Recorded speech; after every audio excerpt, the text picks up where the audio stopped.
प्रकाश ने कभी अंधकार नहीं देखा, जागने वाले को कभी भय नहीं पकड़ता है। स्वतंत्रता सत्य से भी ऊपर है। संजय सेठी। पुराने समय की बात है। एक राजा का दरबार था।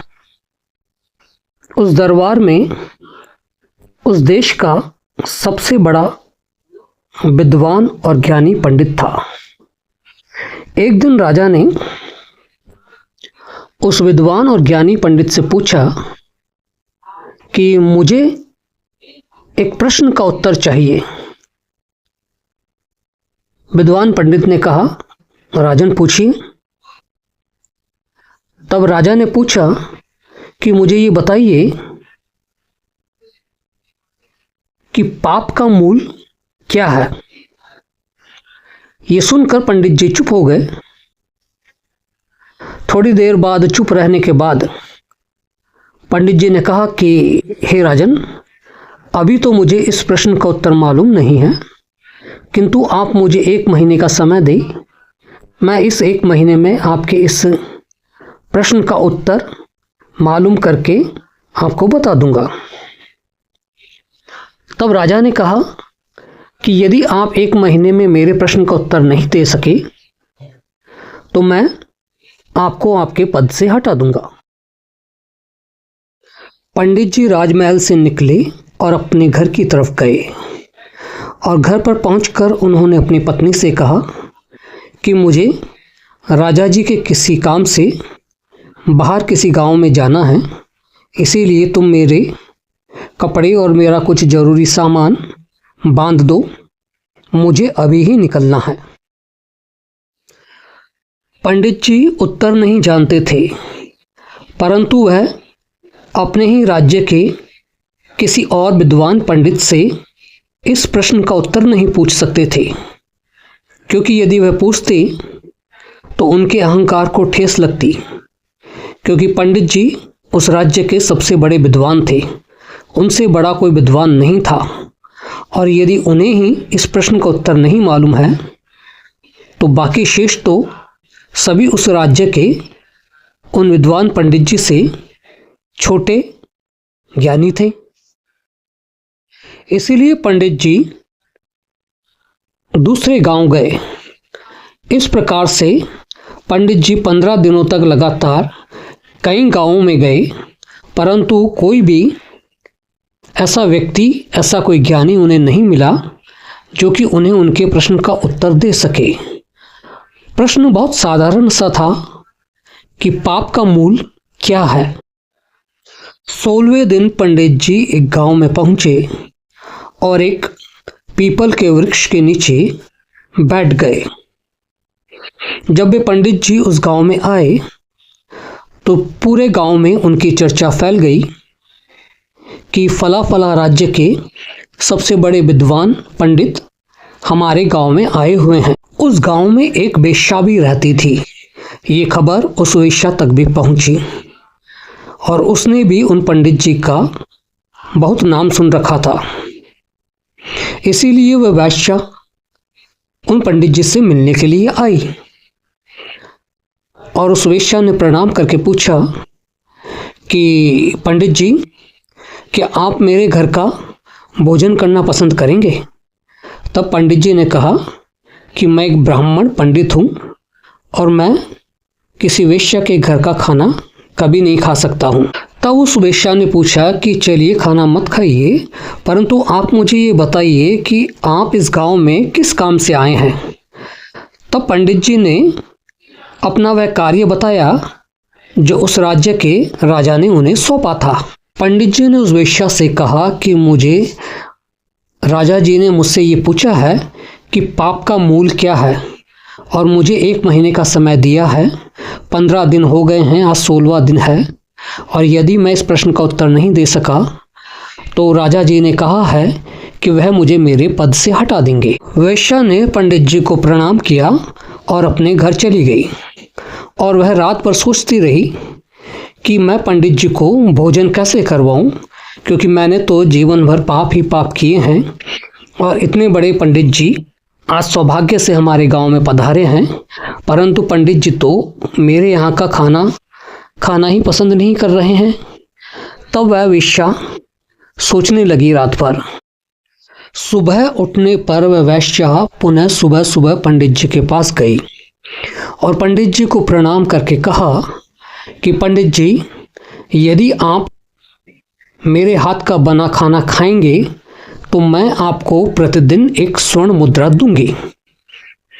ये सुनकर पंडित जी पहले तो उस वेश्या पर बहुत नाराज हुई और उस वेश्या को बहुत खरा खोटा सुनाया और कहा कि तुम यहाँ से चली जाओ, मुझे तुम्हारे यहाँ का खाना नहीं खाना है, मुझे तुम्हारे यहाँ की कोई वस्तु नहीं चाहिए। तुम मुझे 1 स्वर्ण मुद्रा क्या, यदि तुम मुझे 100 स्वर्ण मुद्राएं भी दोगी तो भी मैं तुम्हारे हाथ का बना खाना नहीं खाऊंगा। पर वेश्या ने तो ठान लिया था कि पंडित जी को खाना खिलाकर ही मानूंगी, कम से कम कुछ पुण्य तो मिलेगा। और वह वेश्या पुनः दूसरे दिन पंडित जी के पास गई। पंडित जी ने जैसे ही उस वेश्या को देखा तो वह एकदम से भड़क गए, परंतु फिर वेश्या ने बहुत प्रेम से पंडित जी से कहा कि पंडित जी, आप मेरी बात पर एक बार थोड़ा गौर करें। और इतना कहकर वेश्या वहां से चली गई। पंडित जी भी अब विचार करने लगे। उन्होंने सोचा कि 1 स्वर्ण मुद्रा तो मुझे राजा से 1 साल में तनख्वाह के रूप में मिलती है और यहाँ ये वेश्या मुझे सिर्फ 1 दिन के भोजन के 1 स्वर्ण मुद्रा दे रही है। तब पंडित जी ने विचार किया कि पता नहीं प्रश्न का तो उत्तर मिलेगा या नहीं मिलेगा, हो सकता है कि प्रश्न का उत्तर ना मिले और राजा मुझे नौकरी से हटा दे, तब मेरा क्या होगा। और तब पंडित जी ने निश्चय किया कि अभी मेरे पास में 15 दिन बचे हैं। 15 दिन मतलब कि यदि मैं राजा जी के यहाँ 15 साल नौकरी करूँ तब जाकर मुझे 15 स्वर्ण मुद्राएं मिलेगी। यहाँ मुझे 15 दिन में 15 स्वर्ण मुद्राएं मिल जाएगी। इसीलिए इस वेश्या के हाथ का खाना खाने में कोई परेशानी नहीं है। और फिर दूसरी बात यह है कि मैं अपने राज्य में नहीं हूँ, मैं अपने राज्य से दूसरे राज्य में हूँ, इसीलिए मैंने वेश्या के हाथ का खाना खाया है, इस बात का किसी को पता भी नहीं चलेगा। पंडित जी ने एक व्यक्ति को वेश्या के पास भेजा और कहा कि वो आपके यहाँ का खाना खाने को तैयार है।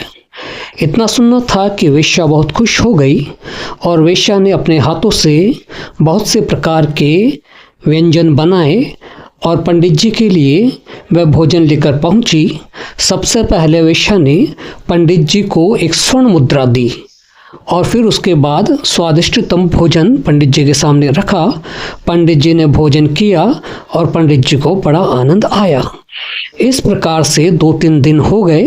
पंडित जी को प्रतिदिन 1 स्वर्ण मुद्रा मिलती और प्रतिदिन सुबह शाम दोपहर तीनों समय में अच्छा भोजन खाने को भी मिलता। फिर एक दिन वेश्या ने कहा कि पंडित जी, क्यों ना आप मेरे घर पर चलकर ही खाना खाएं।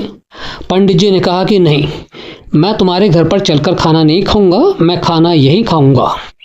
वेश्या ने कहा कि पंडित जी, अगर आप मेरे घर पर चलकर खाना खाएंगे तो मैं आपको प्रतिदिन की 2 स्वर्ण मुद्राएं दूंगी। इतना सुनना था कि पंडित जी ने तुरंत हाँ कर दी और पंडित जी उस वेश्या के घर चले गए। और पंडित जी अब उस वेश्या के घर में गए और उन्होंने कहा कि मैं एकदम एक अलग कमरे में रहूँगा, मेरे लिए एकदम एक अलग कमरे की व्यवस्था करो जहाँ पर कि मुझे कोई शोर शराबा तुम्हारा नहीं आना चाहिए। वेश्या ने कहा ठीक ऐसा ही होगा और पंडित जी के कमरे में खाना पहुँच जाता और प्रतिदिन की 2 स्वर्ण मुद्राएं पंडित जी को मिल जाती। एक दिन वेश्या पंडित जी के कमरे में गई और उस वेश्या ने कहा कि पंडित जी, क्यों ना आप मेरा नाच गाना भी देखते। आप यहाँ पर बैठे बैठे परेशान होते हैं तो आप मेरा नाच गाना ही देख लिया करें। पंडित जी ने कहा कि नहीं, ये असंभव है, मैं ऐसा नहीं कर सकता हूँ। वेश्या ने कहा कि पंडित जी, अगर आप मेरा नाच गाना देखेंगे प्रतिदिन तो मैं आपको प्रतिदिन की 5 स्वर्ण मुद्राएं दूंगी। इतना सुनना था कि पंडित जी ने तुरंत कह दिया कि मुझे मंजूर है, मैं आज ही से तुम्हारा नाच गाना भी देखूंगा। और पंडित जी तुरंत नाच गाना देखने के लिए पहुंच गए। पंडित जी को अब नाच गाने में बड़ा मज़ा आने लगा और तभी वेश्या ने कहा कि पंडित जी, क्या आप शराब पीना पसंद करेंगे। पंडित जी ने कहा कि नहीं, मैं शराब कभी नहीं पी सकता हूँ, मैं ब्राह्मण हूँ, ऐसा नाम भी मत लेना। वेश्या ने कहा कि पंडित जी, अगर आप शराब पिएंगे तो मैं आपको 10 स्वर्ण मुद्राएं और दूंगी। इतना सुनना था कि पंडित जी ने तुरंत हाँ कर दी और उसी दिन से पंडित जी ने शराब पीना भी शुरू कर दिया। अब पंडित जी को बहुत मजा आने लगा। प्रतिदिन की 10 स्वर्ण मुद्राएं मिलती, स्वादिष्टतम भोजन मिलता और पीने के लिए शराब मिलती। अब पंडित जी वेश्या की सभा में जाते और नाच गाना देखते, शराब पीते और झूमने लगते। फिर एक दिन की बात, पंडित जी शराब के नशे में उठे और उठकर उन्होंने वेश्या को पकड़ लिया और तभी वेश्या ने पंडित जी को जोर से धक्का मारकर गिरा दिया। वेश्या ने पंडित जी से कहा कि पंडित जी, मैं वेश्या हूं, कोई जिस्म फरोश नहीं, और मैंने सिर्फ आपके प्रश्न का उत्तर देने के लिए आपको यहाँ बुलवाया था। आप ये जानना चाहते थे ना कि पाप का मूल क्या है? तो पंडित जी जान लीजिए, पाप का मूल है लालच। पहले आप मेरे हाथ का बना खाना नहीं खाना चाहते थे, परंतु फिर जब मैंने 1 स्वर्ण मुद्रा देने का वादा किया तो आपने खाना खाना शुरू कर दिया, और अंत में जब मैंने आपसे कहा कि मैं 10 स्वर्ण मुद्राएं दूंगी तो आप शराब पीने को भी तैयार हो गए। परंतु फिर आपका लालच इतना बढ़ गया कि आप अपना ज्ञान, अपने शास्त्र, सब कुछ को भूलकर एक आवारा शराबी की तरह मुझे पकड़ने की कोशिश करने लगे। पंडित जी, आपको आपके सवाल का उत्तर मिल चुका है, इसीलिए अब आप यहाँ से जा सकते हैं। ज्ञान पंडितों के पास नहीं मिलता है। पंडितों के पास में सिर्फ रटे रटाए सवालों के जवाब होते हैं। पंडित शास्त्रार्थ कर सकते हैं। पंडित एक शिक्षक से ज्यादा और कुछ भी नहीं होते हैं। पंडित सिर्फ आपको उन्हीं प्रश्नों के उत्तर दे सकते हैं जो शास्त्र उन्होंने रटे हुए हैं। कोई भी पंडित, कितना भी बड़ा पंडित क्यों ना हो, कितने भी शास्त्र उसे रटे हुए क्यों ना हो, वह पंडित कभी भी जीवन के मूल व्यवहारिक, जीवन की मूल समस्याओं के समाधान के प्रश्नों के उत्तर नहीं दे सकता है। प्रकाश ने कभी अंधकार नहीं देखा है, जागने वाले को कभी भय नहीं पकड़ता है। बुद्ध किसी व्यक्ति का नाम नहीं है। बुद्ध का अर्थ होता है वह जो जाग गया है। इस जगत में क्या सत्य है और क्या असत्य है, इसका निर्णय इस दुनिया में कोई भी नहीं कर सकता है, क्योंकि ये जगत परिवर्तनशील है। यहाँ हर क्षण हर चीज बदल जाती है, और यदि कोई इंसान कहे कि मैं जो कह रहा हूं वही पूर्ण सत्य है या वही पूर्ण असत्य है, तो वह इंसान संभवतया दुनिया का सबसे बड़ा मूर्ख इंसान होगा। ज्ञान संस्कृत के ज्ञ धातु से बना है, जिसका अर्थ होता है जानना या पहचानना। भारतीय दर्शन में ये ज्ञान समग्रता की अनुभूति से जुड़ा है। समग्रता का अर्थ होता है प्रकृति के 3 तत्व सत्व रज तम, इन 3 गुणों से त्रिगुणातीत हो जाना। अर्थात मन के 3 गुण होते हैं, इन 3 गुणों से जो ऊपर उठ जाता है उसे त्रिगुणातीत कहते हैं। त्रिगुणातीत होने का अर्थ होता है कि वह मनुष्य जो परमहंस हो गया है वह विचारों से ऊपर उठ जाता है। विचारों से ऊपर उठने का अर्थ होता है कि अब कोई विचार शेष ना रहा, और जब कोई विचार शेष नहीं बचता है उसी अवस्था को सत्य कहते हैं या समग्रता कहते हैं। सत्य का ही दूसरा नाम अनुभव होता है। अनुभव का अर्थ ये होता है कि मैं गया अपने देश से दूसरे देश में, और उस देश में मैंने एक बहुत खूबसूरत फूल देखा और उस फूल की सुगंध को सूंघा, या फिर मैंने उस देश में कोई एक फल खाया और उस फल की मिठास एक अद्भुत मिठास थी। अब मैं अपने देश आया और मैंने बताया कि मैंने एक अद्भुत फूल की सुगंध सूंघी और मैंने एक अद्भुत फल खाया, उसकी मिठास बहुत ही अद्भुत थी। क्या मैं उस फूल की सुगंध को शब्दों में वर्णित कर सकता हूँ, या वह जो नया फल मैंने खाया उसे मैं शब्दों में वर्णन कर सकता हूँ? ये तो असंभव है, ये तो नहीं हो सकता है। यदि आपको उस फूल की सुगंध को सूंघना है या उस फल के मिठास को चखना है, तो आपको फूल की सुगंध को सूंघने के लिए उस फूल के निकट जाना होगा। उस वेश्या ने भी वही किया, क्योंकि सत्य को, अनुभव को शब्दों में बताया नहीं जा सकता था। इसीलिए वेश्या ने पंडित जी को उनके सवालों का उत्तर देने के लिए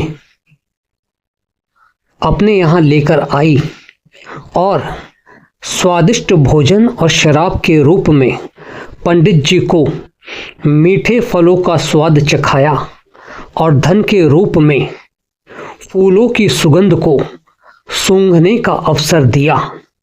जब पंडित जी ने स्वयं सत्य के अनुभव को अनुभव किया, तब जाकर पंडित जी को उनके सवालों का उत्तर मिला, क्योंकि सत्य को, अनुभव को शब्दों में कभी समझाया ही नहीं जा सकता है। सच और सत्य में फर्क होता है।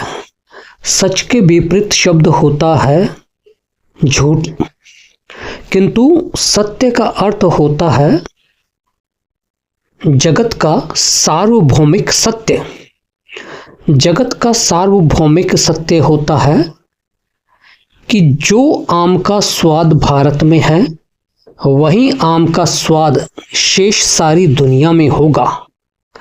कोई व्यक्ति पूरा वर्ल्ड टूर करके आए, तब वह यह नहीं कह सकता है कि मैंने पूरी दुनिया में जो आम का स्वाद चखा, उस स्वाद में दुनिया के हर देश में एक फर्क था। क्या वाकई में आम के स्वाद का दुनिया के किसी भी देश के बदल जाने पर आम का स्वाद बदल सकता है? या जो फूल की सुगंध भारत में है, गुलाब की जो सुगंध भारत में है, क्या वह सुगंध अमेरिका में जाकर कुछ और हो जाएगी, इंग्लैंड में जाकर कुछ और हो जाएगी, सऊदी अरब में जाकर कुछ और हो जाएगी, चाइना और जापान में जाकर कुछ और हो जाएगी? नहीं। गुलाब के फूल की जो सुगंध है, वह जो भारत में है, वहीं शेष सारी दुनिया में होगी। सत्य कभी नहीं बदलता है, यही सत्य है। पंडित जी अपने राज्य में गए और राजा जी के दरबार में गए, और जो भी कुछ उनके साथ हुआ था, उन्होंने उस कथा को वैसा का वैसा ही राजा को सुना दिया। राजा ने जब ये कथा सुनी तो राजा बहुत खुश हुआ, क्योंकि राजा को अनुभव हो गया कि वास्तविकता में पाप का मूल लालच होता है, और इस लालच को शब्दों में कोई भी समझा नहीं सकता था। और इस सत्य को एक साधारण सी वेश्या ने एक बहुत बड़े ज्ञानी विद्वान पंडित को समझा दिया। वास्तविकता में सत्य यह है कि दुनिया में सत्य का जो ज्ञान होता है, वह अक्सर दुनिया में उन लोगों के पास होता है जो बहुत गरीबी में जीते हैं, या ऐसी परिस्थितियों में जीते हैं जिन परिस्थितियों में समाज उन लोगों को स्वीकार नहीं करता है। जब कोई चीज़ अस्वीकार कर दी जाती, तब समाज से अलग थलग हुआ इंसान एक ऐसी दुनिया में जीता है जहाँ पर वह सिर्फ अकेला ही रह जाता है।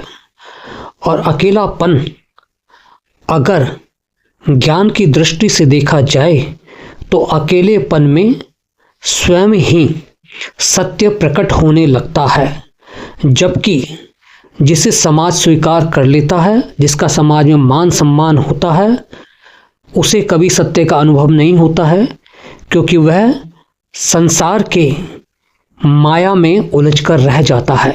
मैं संजय सेठी अपने जीवन के अनुभवों के आधार पर इस कहानी का वर्णन कर रहा हूँ।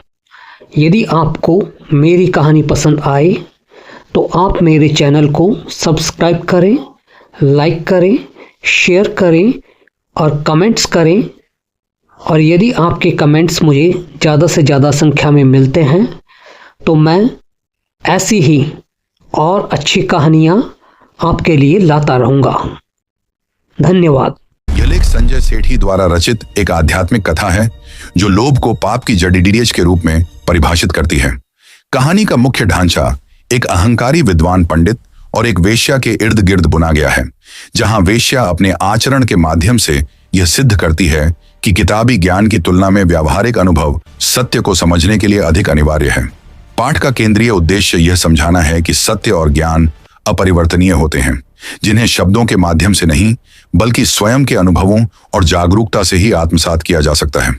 अंततः लेखक यह संदेश देते हैं कि सामाजिक प्रतिष्ठा और अहंकार अक्सर मनुष्य को वास्तविकता से दूर रखते हैं, जबकि एकांत और सादगी सत्य की प्राप्ति के मार्ग प्रशस्त करते हैं। एक सवाल है जो मुझे लगता है सदियों से पूछा जा रहा है, दर्शन में, धर्म में और हमारी रोजमर्रा की जिंदगी में भी, कि पाप की जड़ क्या है। और ये सवाल सुनने में जितना आसान लगता है, इसका जवाब उतना ही शायद गहरा है। तो आज हमारे पास संजय सेठी की एक छोटी लेकिन बहुत गहरी कहानी है। आज की हमारी जो ये बातचीत है वो एक ऐसी ही दार्शनिक कहानी पर आधारित है, जिसमें एक राजा अपने राज्य के सबसे बड़े विद्वान से यही सवाल पूछता है। बिल्कुल। और आज हम सिर्फ ये कहानी नहीं सुनेंगे, बल्कि ये समझने की कोशिश करेंगे कि किताबी ज्ञान और जिंदगी के तजुर्बे से मिले सच में आखिर क्या फर्क होता है, और क्या सच में सबसे बड़ी सीख उन जगहों से मिलती है जहां हम उम्मीद भी नहीं करते। चलिए इसी सवाल के साथ शुरू करते हैं। तो कहानी की शुरुआत होती है एक राजा के दरबार से। माहौल बड़ा गंभीर है और राजा अपने सबसे ज्ञानी, सबसे सम्मानित पंडित की ओर देखकर पूछते हैं, पंडित जी, पाप का मूल क्या है? और बस उस एक सवाल पर वो महान विद्वान, जिन्होंने शायद न जाने कितने ग्रंथ पढ़े होंगे, वो एकदम चुप हो जाते हैं, एकदम खामोश। और ये खामोशी ही मतलब कहानी की सबसे पहली और सबसे अहम परत है। सोचिए, एक ऐसा इंसान जिसकी पूरी पहचान ही उसके ज्ञान पर टिकी हो, वो एक इतने बुनियादी सवाल पर निरुत्तर है। ये सिर्फ जवाब न दे पाने जैसी बात नहीं थी, है ना? नहीं, बिल्कुल नहीं। ये उसके पूरे वजूद पर एक सवालिया निशान था।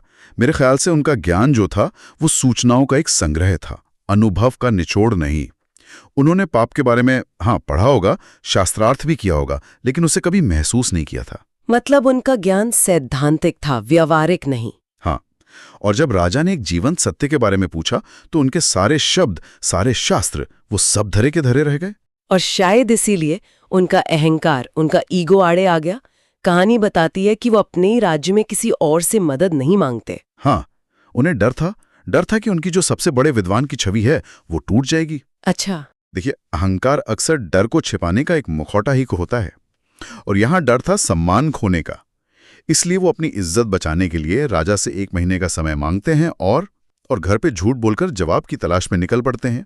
तो ये उनकी पहली नैतिक गिरावट थी एक तरह से। हाँ, जो आगे आने वाली तूफान का बस एक संकेत थी। और ये तलाश उन्हें ले कहां जाती है? कहानी के मुताबिक 15 दिन तक वो भटकते रहते हैं, गांव-गांव, शहर-शहर, लेकिन कोई जवाब नहीं मिलता। वो एकदम निराश हो जाते हैं। और अक्सर ऐसा ही होता है, जब इंसान का अपना सारा जोर, सारा अहंकार हार जाता है, तभी जिंदगी उसे एक अप्रत्याशित गुरु से मिलवाती है। और यहाँ वो गुरु कौन है? यहाँ वो गुरु एक वेश्या है। पंडित जी एक पेड़ के नीचे हताश बैठे थे और तभी वो आती है। उसने पंडित की ख्याति सुन रखी थी और वो उनसे मिलने चली आती है। ये समाज के 2 ध्रुवों का मिलन था, एक जिसे समाज सिर पर बिठाता है और दूसरी जिसे समाज तिरस्कार की नजर से देखता है। और जाहिर है, पंडित का जो शुरुआती बर्ताव था वो बहुत रूठा था। हाँ बिल्कुल। जब वेश्या उन्हें अपने घर खाने पर बुलाती है तो वो अपनी जाति और पद का हवाला देकर साफ मना कर देते हैं। कहते हैं, मैं एक ब्राह्मण हूं, मैं तुम्हारे घर का पानी तक नहीं पी सकता। ये उनके किताबी ज्ञान और असल व्यवहार के बीच का फर्क दिखाता है। सही कहा। वो शायद ऐसे ग्रंथ पढ़ चुके होंगे जो कहते हैं कि हर इंसान में ईश्वर है, पर असलियत में वो अपने सामाजिक पूर्वाग्रहों में बुरी तरह जकड़े हुए थे। पर कहानी का जो सबसे दिलचस्प मोड़ है वो तब आता है जब वेश्या उनके चेहरे पर लिखी परेशानी को पढ़ लेती है। और वो पूछती है कि बात क्या है। हाँ, वो उनकी परेशानी का कारण पूछती है और उस एक सवाल पर वो पंडित जो कुछ देर पहले तक इतना अहंकार दिखा रहे थे वो टूट जाते हैं। और सब कुछ बता देते हैं। राजा का सवाल, नौकरी जाने का डर, सब कुछ उस स्त्री के सामने जिसे वो कुछ देर पहले अपमानित कर रहे थे। और ये एक बहुत महत्वपूर्ण पल है। ये पहली बार था जब पंडित का अहंकार पूरी तरह बिखर गया और उन्होंने अपनी कमजोरी को स्वीकार किया। और यहीं से सीखने की प्रक्रिया शुरू होती है। बिल्कुल। वेश्या समझ जाती है कि इस आदमी को भाषण की नहीं, अनुभव की जरूरत है, और वो जवाब देने का फैसला करती है, लेकिन शब्दों से नहीं, एक प्रयोग से। हाँ, एक सुनियोजित प्रयोग से। तो वो एक जाल बिछाती है। वो पंडित से कहती है कि अगर वो उसके हाथ का बना खाना खाएंगे तो वो उन्हें हर रोज एक सोने का सिक्का देगी। पहले तो पंडित जी आग बबूला हो जाते हैं। उन्हें लगता है कि ये उनका अपमान है। वो उसे डांट कर भगा देते हैं। लेकिन वो प्रस्ताव उनके दिमाग में एक बीज की तरह बो दिया गया था, है ना। जैसे ही वेश्या जाती है, पंडित का दिमाग हिसाब किताब करने लगता है। एक सोने का सिक्का? हाँ, एक सोने का सिक्का। ये उनके साल भर के वेतन के बराबर था। 15 दिन में 15 सोने के सिक्के, मतलब 15 साल की कमाई। तो यहाँ उनके ज्ञान और उनके लालच के बीच एक सीधी लड़ाई शुरू हो जाती है। और जाहिर है लालच जीत जाता है। वो खुद को ये कहकर मना लेते हैं कि वो दूसरे राज्य में है, यहाँ उन्हें कोई नहीं पहचानता। और बस यहीं से उनकी फिसलन शुरू हो जाती है। पर वेश्या यहीं नहीं रुकती। ये तो बस पहला कदम था। बिल्कुल, ये एक बहुत ही मनोवैज्ञानिक जाल था। उसने धीरे धीरे किश्तों में उनकी नैतिकता को खरीदा। कुछ दिन बाद जब पंडित स्वादिष्ट भोजन और रोज एक स्वर्ण मुद्रा का आदी हो गया, तो वेश्या ने अगला प्रस्ताव रखा। क्या? आप मेरे घर आकर भोजन करें, मैं आपको रोज 2 स्वर्ण मुद्राएं दूंगी। और इस बार पंडित ने ज्यादा सोचा भी नहीं होगा। बिल्कुल नहीं। फिर कुछ दिनों बाद नाच गाना देखने के लिए 5 स्वर्ण मुद्राओं का प्रस्ताव आया और पंडित वो भी मान गए। मतलब हर कदम पर लालच की कीमत बढ़ रही थी और पंडित के सिद्धांतों की कीमत घट रही थी। और फिर आता है आखिरी और सबसे बड़ा प्रहार, शराब। हाँ, शराब। एक ब्राह्मण के लिए शराब पीना उस समय धर्मभ्रष्ट होने जैसा था। पंडित जोर से इंकार करते हैं, कहते हैं यह पाप मैं नहीं कर सकता। लेकिन वेश्या अपना तुरुप का इक्का फेंकती है ना। हाँ, वो कहती है कि अगर आप शराब पिएंगे तो मैं आपको 10 स्वर्ण मुद्राएं और दूंगी। 10 और वो 10 सोने के सिक्कों का वजन पंडित के जीवन भर के संस्कारों और ज्ञान पर भारी पड़ जाता है। वो मान जाते हैं। ये कहानी का ये हिस्सा बताता है कि लालच कैसे धीरे धीरे आपके विवेक को सुला देता है। सही कहा। पंडित ने पहली स्वर्ण मुद्रा के लिए अपना नियम तोड़ा, दूसरे के लिए अपना घर, 5वीं के लिए अपनी शुचिता और आखिरकार 10 के लिए अपना धर्म। और फिर कहानी अपने चरम पर पहुंचती है। पंडित रोज शराब पीता, नाच गाना देखता और एक दिन नशे में धुत होकर वो वेश्या को पकड़ने की कोशिश करता है। और बस उसी पल वो प्रयोग पूरा हो चुका था। वेश्या उसे जोर से धक्का देकर गिरा देती है और कहती है, पंडित जी रुकिए, मैं तो आपको आपके सवाल का जवाब दे रही थी। अच्छा। वो समझाती है पाप का मूल है लालच। देखिए कैसे एक सोने के सिक्के के लालच ने आपको कहां से कहां पहुंचा दिया। आपका ज्ञान, आपके शास्त्र, आपके सिद्धांत सब इस लालच की आग में जलकर राख हो गए। तो उसने जवाब दिया नहीं, जवाब दिखाया। हमारे श्रोत्र में इसे समझाने के लिए बहुत खूबसूरत उदाहरण दिए गए। हाँ, जैसे क्या कोई सिर्फ शब्दों से बता सकता है कि गुलाब की खुशबू कैसी होती है? नहीं, उसे तो सूंघना ही पड़ेगा। जब तक आप उसे सूंघेंगे नहीं, तब तक आपके लिए वो सिर्फ एक शब्द है। बिल्कुल। या किसी ऐसे फल की मिठास जिसे आपने कभी चखा ही ना हो। मैं आपको घंटों उसके स्वाद के बारे में बता सकता हूँ कि वो मीठा है, थोड़ा खट्टा है, रसीला है।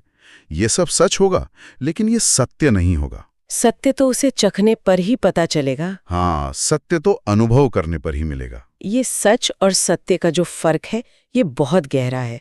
इसे थोड़ा और समझाएंगे? जरूर। सच यानी ट्रूथ वो होता है जिसका एक विपरीत होता है झूठ यानी लाए। ये सापेक्ष होता है, ये तथ्यों पर आधारित होता है और बदल सकता है। जैसे पंडित ने शराब पी, ये एक सच है। ठीक है। लेकिन सत्य यानी अ यूनिवर्सल रियलिटी वो अनुभव है जिसका कोई विपरीत नहीं होता। वो सार्वभौमिक होता है। आम का स्वाद भारत में जैसा है अमेरिका में भी वैसा ही रहेगा। हाँ, गुलाब की महक यहाँ जैसी है जापान में भी वैसी ही होगी। ये एक अनुभव है। तो वेश्या ने पंडित को लालच का सच नहीं बताया, उसने उसे लालच का सत्य अनुभव करवा दिया। उसने लालच को पंडित के खून में उतार दिया। तो पंडित को अपना जवाब मिल गया, वो भी ऐसे तरीके से जिसे वो जिंदगी भर नहीं भूल सकते थे। अब वो वापस राजा के दरबार में जाते हैं। हाँ, मुझे राजा की प्रतिक्रिया के बारे में बड़ी उत्सुकता है। क्या वो निराश नहीं हुए होंगे कि उनका सबसे बड़ा विद्वान एक वेश्या से सीख कर आया है? ये कहानी का एक और खूबसूरत पहलू है। ये राजा के विवेक को दिखाता है। पंडित दरबार में जाता है और बिना कुछ छिपाए पूरी ईमानदारी से अपनी पूरी कहानी सुना देता है। अपनी विफलता, अपना लालच, अपना पतन, सब कुछ। और कहानी सुनकर राजा नाराज या निराश नहीं होता, बल्कि बहुत खुश होता है। ये तो चौंकाने वाली बात है। क्यों? क्योंकि राजा एक शब्द का जवाब नहीं खोज रहा था। अगर पंडित आकर कह देता, महाराज पाप का मूल लालच है, तो ये एक और किताबी बात होती। अच्छा। लेकिन जब पंडित ने अपनी पूरी कहानी सुनाई तो उसने सिर्फ एक जवाब नहीं दिया, उसने दरबार में मौजूद हर व्यक्ति को और खुद राजा को लालच का वो अनुभव परोक्ष रूप से करा दिया। हाँ, कहानी सुनकर उन्होंने खुद महसूस कर लिया कि लालच कैसे काम करता है। बिल्कुल, उन्हें एक जीता जागता उदाहरण मिला, एक कोरा शब्द नहीं। एक बुद्धिमान राजा जानकारी नहीं चाहता, वो बोध चाहता है। और इस कहानी में एक गहरा सामाजिक संदेश भी छुपा है ना, कि सच्चा ज्ञान अक्सर उन लोगों के पास होता है जिन्हें समाज ने हाशिए पर धकेल दिया है। सही कहा। वेश्या समाज के बनाए नियमों, सम्मान और अहंकार के बोझ से एक तरह से मुक्त थी। वो जीवन को ज्यादा साफ साफ देख सकती थी। जबकि पंडित अपनी ही छवि में कैद थे। हाँ, जो लोग मान सम्मान की दौड़ में सबसे आगे होते हैं, वो अक्सर अपने ही बनाए जाल में फंस जाते हैं। जबकि जिन्हें समाज बाहर कर देता है, उनके पास खोने के लिए कुछ नहीं होता। और जब खोने का डर नहीं होता, तो आप सत्य को उसकी नग्नता में देख पाते हैं। ये एक जबरदस्त विडंबना है कि एक वेश्या जिसे समाज पापी मानता है, वो पाप के मूल का सबसे बड़ा ज्ञान देती है। बिल्कुल।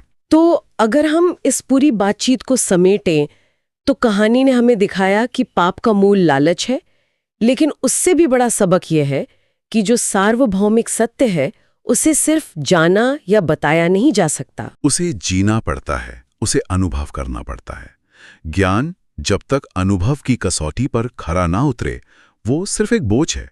पंडित के पास ज्ञान था, वेश्या के पास बोध था। और कहानी ने दिखाया कि बोध का एक क्षण जीवन भर के ज्ञान पर भारी पड़ता है। सही कहा। ये कहानी हमें आज के दौर के बारे में भी कुछ सोचने पर मजबूर करती है। हम एक ऐसे युग में जी रहे हैं जहां सूचना और ज्ञान का भंडार है। हमारे पास डिग्रियां हैं, विशेषज्ञ हैं, डेटा है। तो सवाल ही उठता है कि आज के हमारे विद्वान पंडित कौन हैं? वो कौन लोग या संस्थाएं हैं जिनके पास आंकड़े, सिद्धांत और किताबी ज्ञान तो बहुत है, लेकिन शायद जमीनी अनुभव की कमी है। और इसका दूसरा पहलू भी है। आज की वेश्या कौन हो सकती है? वो कौन से लोग, समुदाय और आवाजें हैं जिन्हें समाज हाशिए पर रखता है, जिन्हें हम सुनना जरूरी नहीं समझते? हाँ, लेकिन जिनके पास जिंदगी का वो अनमोल अनुभव है जो किसी यूनिवर्सिटी में नहीं सिखाया जाता। ये एक बहुत ही जरूरी सवाल है।